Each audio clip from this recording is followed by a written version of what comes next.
దేవుని నామన మీ అందరికీ వందనాలు. నాకు ఇచ్చిన అవకాశం బట్టి ముందుగా దేవునికి వందనాలు తెలియజేస్తున్నాను.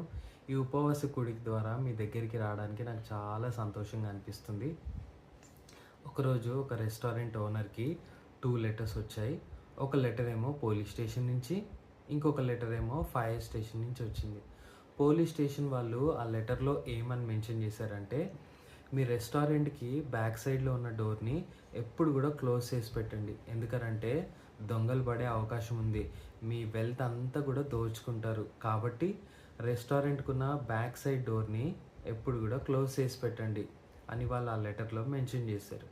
ఇంకొక లెటరు ఫైర్ స్టేషన్ నుంచి అని చెప్పాను కదా, ఆ ఫైర్ స్టేషన్ వాళ్ళు ఆ లెటర్లో ఏమని మెన్షన్ చేశారంటే, మీరు మరి మీ రెస్టారెంట్కి ఎంతోమంది వచ్చి వెళ్తూ ఉంటారు కదా, మరి ఎప్పుడైనా ఏదన్నా ఫైర్ యాక్సిడెంట్ జరిగినప్పుడు, ప్రమాదం జరిగినప్పుడు మరి వాళ్ళు తప్పించుకోవాలి అంటే మరి బ్యాక్ సైడ్ డోర్ ఎప్పుడు కూడా ఓపెన్ చేసి పెట్టమని అన్నారు.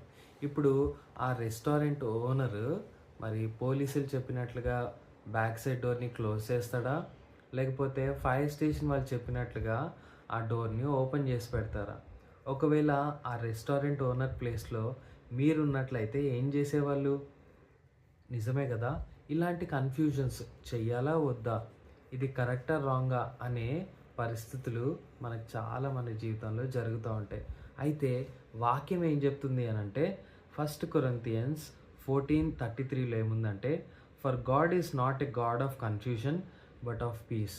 మన జీవితంలో వచ్చే ఈ కన్ఫ్యూజన్స్, ఈ డౌట్స్, ఈ పరిస్థితులన్నిటినీ దేవుని దగ్గరికి తీసుకొని వస్తే ఆయన సమాధానం ఇస్తాడు, ఆయన ఒక క్లారిటీని ఇస్తాడు. ఆయన గాడ్ ఆఫ్ పీస్. కాబట్టి మన పరిస్థితులన్నీ దేవునికి చెప్పుకుందాం. ఆయన పీస్నిచ్చే దేవుడుగా ఉన్నాడు. Thank you very much.